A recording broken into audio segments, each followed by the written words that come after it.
Bonjour à tous, en ce jeudi 2 janvier 2025, c'est Luce avec vous. Je suis très heureuse de pouvoir vous offrir mes vœux de bonne année 2025, que tous vos vœux les plus chers se réalisent en cette année et que nous retrouvions la paix pour nos familles et dans le monde. Nous fêtons aujourd'hui Saint Basile le Grand et Saint Grégoire de Nazianze du IVe siècle. C'étaient deux amis qui sont devenus évêques et c'étaient deux des plus grands auteurs chrétiens des premiers temps. Basile fut le chantre de l'Esprit Saint, Grégoire, le chantre de la Trinité. Je fais un coucou à toutes les personnes qui nous écoutent sur YouTube, Facebook et surtout à notre petite famille, Jésus est mon guide. Et aujourd'hui, si c'est votre fête, bonne fête au Basile, au Grégoire. Et si c'est votre anniversaire, joyeux anniversaire. La liturgie d'aujourd'hui sera la première lettre de Saint Jean. Et on nous dit en antienne d'ouverture, les peuples raconteront la sagesse des saints, l'Église proclamera leur louange et leur nom reste vivant pour toutes les générations. Gloire à toi, Seigneur, dans les cieux et sur la terre. Gloire à toi, Jésus-Christ, notre Roi et notre Frère. Tu nous as tout donné, ô Seigneur, dans ton amour. Dans la foi, la charité, laissons-nous te remercier. Apprends-nous, Seigneur, à mieux t'aimer. Gloire à toi, ô Seigneur, Père éternel et Créateur. Nous confions à ton Fils, libérateur et sauveur. Gloire à toi, Jésus-Christ, parole de vie, vérité. Tu nous tournes vers le Père et nous appelles à nous aimer. Apprends-nous, Seigneur, à mieux t'aimer.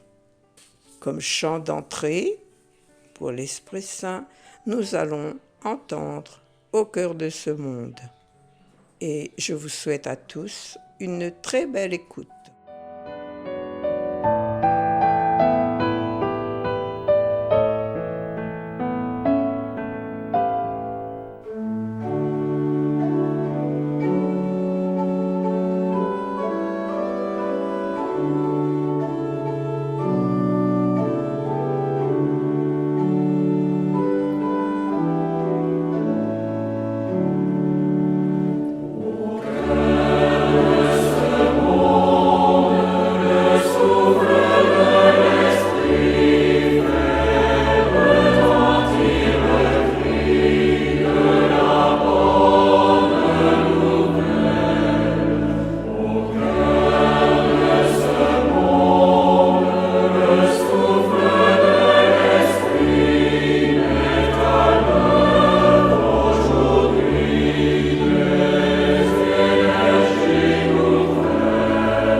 Les amoureux de Dieu, ils sont amis de tous les hommes. Voyez ceux qui ont foi en Dieu, ils font que dansent les montagnes. Au cœur de ce monde, le souffle de l'Esprit fait retentir le cri de la bonne nouvelle. Au cœur de ce monde, le souffle de l'Esprit met à l'œuvre aujourd'hui des énergies nouvelles. Voyez le peuple est dans la joie, la boule emporte sur la haie. Voyez les faibles sont choisis, les orgueilleux n'ont plus de temps. Voyez les doux qui sont vainqueurs, ils ont la force des ballons. Au cœur de ce monde, le souffle de l'Esprit fait retentir le cri de la bonne nouvelle. Au cœur de ce monde, le souffle de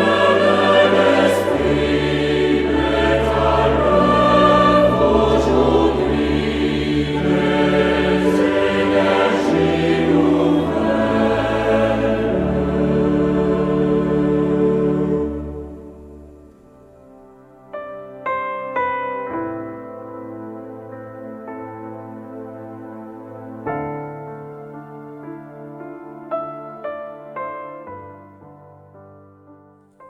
Lecture de la première lettre de Saint Jean, chapitre 2, versets 22 à 28.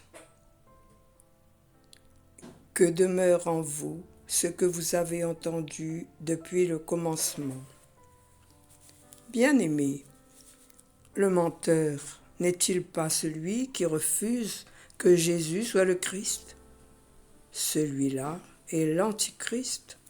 Il refuse à la fois le Père et le Fils. Quiconque refuse le Fils n'a pas non plus le Père. Celui qui reconnaît le Fils a aussi le Père. Quant à vous, que demeure en vous ce que vous avez entendu depuis le commencement. Si ce que vous avez entendu depuis le commencement demeure en vous, vous aussi, vous demeurerez dans le Fils et dans le Père. Et telle est la promesse que lui-même nous a faite, la vie éternelle. Je vous ai écrit cela à propos de ceux qui vous égarent. Quant à vous, l'onction que vous avez reçue de lui demeure en vous, et vous n'avez pas besoin d'enseignement. Cette onction vous enseigne toutes choses, elle qui est vérité et non pas mensonge. Et selon ce qu'elle vous a enseigné, vous demeurez en lui. Et maintenant, petits enfants, demeurez en lui. Ainsi, quand il se manifestera, nous aurons de l'assurance et non pas la honte d'être loin de lui à son avènement. Parole du Seigneur, nous rendons grâce à Dieu.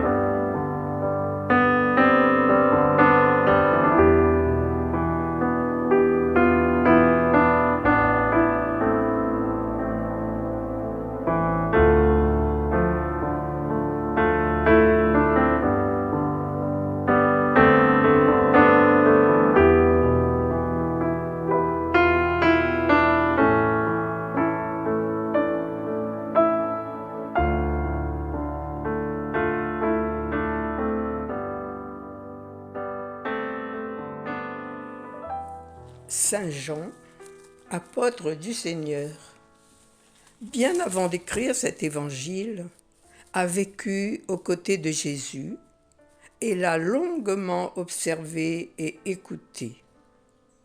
Il nous livre dans cette lecture son témoignage sur Jésus et affirme que Jésus est Dieu, Fils du Père, égal au Père, et que celui qui refuse d'admettre que Jésus est le Christ est un menteur, et quiconque refuse le Fils n'a pas non plus le Père. Et moi, est-ce que je reconnais le Fils? Car celui qui reconnaît le Fils a aussi le Père. Nier la divinité de Jésus, pour Jean, c'est se condamner à ne plus rien connaître de Dieu. D'ailleurs, qui nous a appris l'existence de Dieu si ce n'est Jésus lui-même? La révélation véritable de Dieu se fait par les propres paroles de Jésus dans la Bible. En Jean 14, 7, on nous dit « Le Fils est le seul capable de révéler le Père ». En Jean 14, 6, personne ne va au Père que par le Fils. Et c'est Jésus lui-même qui l'a dit. Connaître le Fils, c'est connaître le Père. En Jean 8, 19. Béni soit Dieu, le Père de notre Seigneur Jésus-Christ, qui, selon sa grande miséricorde, nous a régénérés pour une espérance vivante, par la résurrection de Jésus-Christ d'entre les morts. De la première lettre de Pierre, chapitre 1, verset 3. Car auquel des anges Dieu a-t-il jamais dit « Tu es mon fils, je t'ai engendré aujourd'hui » et encore « Je serai pour lui un père et il sera pour moi un fils » dans la lettre aux Hébreux, chapitre 1, verset 5. Contemplons Jésus pour contempler Dieu. Dieu se révèle dans la crèche. Le vrai visage de Dieu, le vrai visage du Père est dans la ressemblance de ce Fils qui nous livrera le secret de Dieu. Que demeure en vous ce que vous avez entendu depuis le commencement. Gardez en vous-même ce que vous avez entendu depuis le commencement, suppose l'infidélité et évite les heures de crise de la foi lors de nos épreuves ou de nos doutes. Continuons à marcher dans les pas de Jésus, notre guide, qu'il soit notre lumière et notre espérance. Grâce à lui, je sais d'où je viens et où je vais, car Dieu nous promet la vie éternelle. C'est le Saint-Esprit qui rend le croyant capable de comprendre la parole de Dieu et de distinguer la vérité de l'erreur. Jean rapporte que Jésus a dit à ses disciples « Le conseiller, le Saint-Esprit que le Père enverra en mon nom, c'est lui qui vous enseignera toutes choses et vous rappellera tout ce que moi je vous ai dit. » En Jean 14, 26. L'établissement de la nouvelle alliance et l'affirmation de Jean. Pour vous, l'onction que vous avez reçue de lui demeure en vous, et vous n'avez pas besoin qu'on vous enseigne. Ne signifie évidemment pas que le croyant reçoit instantanément une connaissance totale, ni que le ministère d'enseignement est désormais inutile.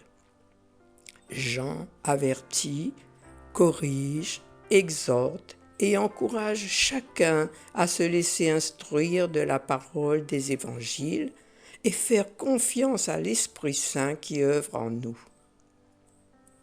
Pour moi, Il relève de l'évidence que les évangiles reçus depuis ma plus tendre enfance disent la vérité et que Jésus, le seul homme sans péché que la terre ait porté, est bien le Fils de Dieu qui, incarné, mort pour nous sauver, est ressuscité pour nous ressusciter avec lui.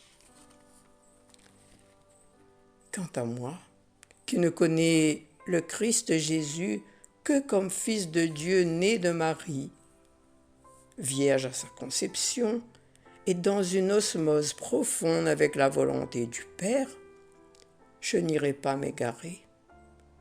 Je revendique la pureté et la sincérité de ma foi, et je préfère, à la honte d'avoir renié sa personne et sa divinité, l'assurance de me tenir debout devant le Fils de Dieu à son avènement.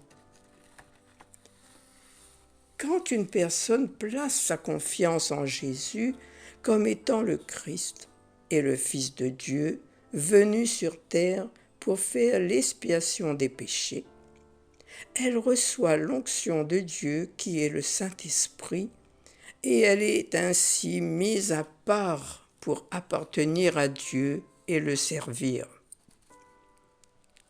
Dans sa première épître aux Corinthiens, l'apôtre Paul écrit « Ne savez-vous pas que vous êtes le temple de Dieu et que l'Esprit de Dieu habite en vous ?» nous rappelle première lettre de Corinthiens, chapitre 3, verset 16. « Ne savez-vous pas que votre corps est le temple du Saint-Esprit qui est en vous, que vous avez reçu de Dieu et que vous ne vous appartenez point à vous-même ?» En Corinthiens 6, 19. Tout croyant véritable possède la vie éternelle, et il ne peut en aucun cas la perdre. Cependant, son devoir est de rester attaché au Christ en persévérant dans sa foi, au-delà de toutes les difficultés et tentations auxquelles il peut être confronté. C'est ce que Paul dit quand il écrit aux Philippiens. « Faites fructifier votre salut avec crainte et respect. » Dans sa souveraineté, Dieu sauve les pécheurs, mais ils doivent placer leur confiance en Jésus. Dieu les rend semblables à son Fils, mais à condition qu'ils soient soumis et reconnaissent le Père et le Fils. Demeurez en lui. Ainsi, quand il se manifestera, nous aurons de l'assurance et non pas la honte d'être loin de lui à son avènement. Nous rappelle première lettre de Jean, chapitre 2, 28. Nous savons qu'un jour le Seigneur reviendra pour rassembler tous les membres de son Église, tous ceux qui croient en lui, et il les emmènera dans les cieux.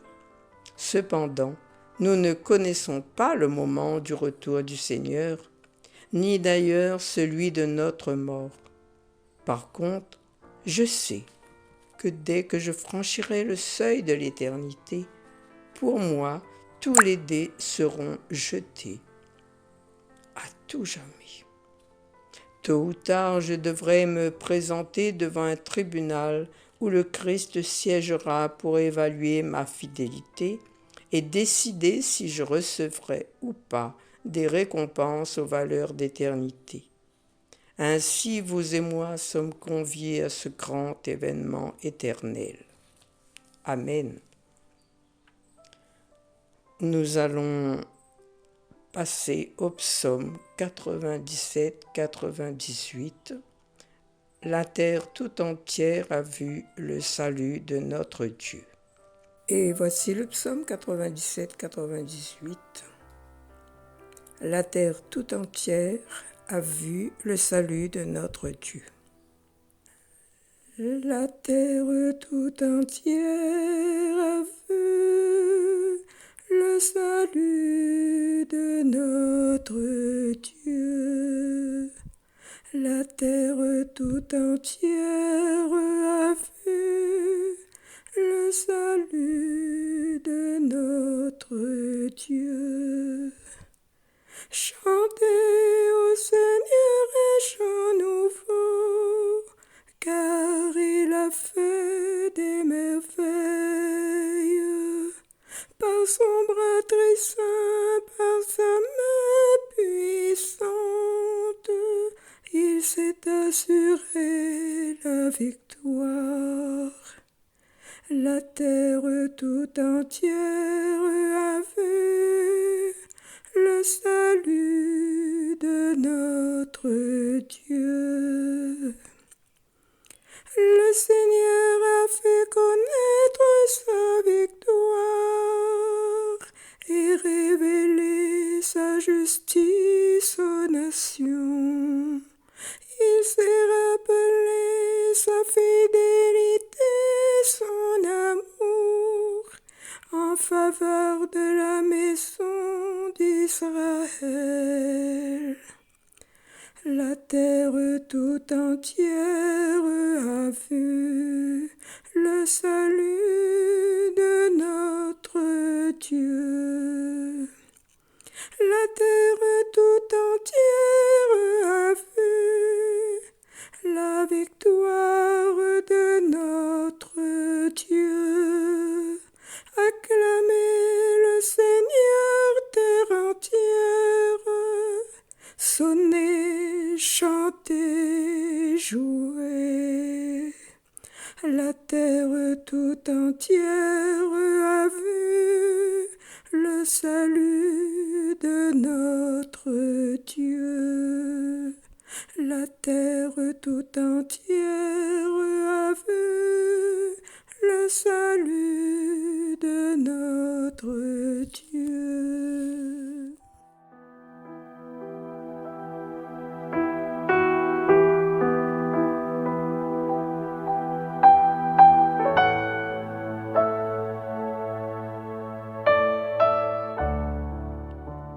Bien sûr, notre séquence va se terminer sur un chant final. Écoute la voix du Seigneur.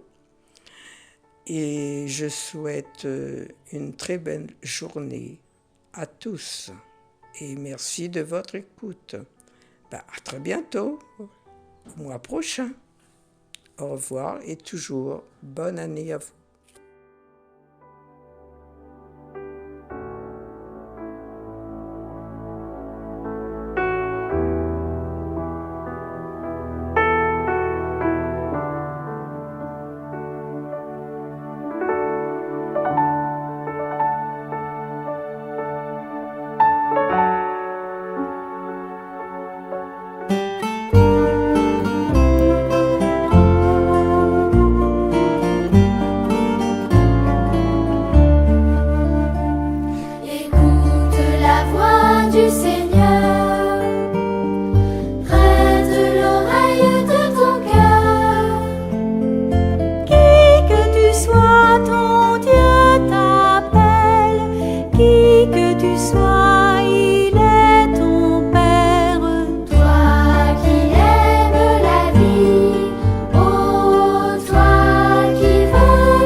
L'évangile est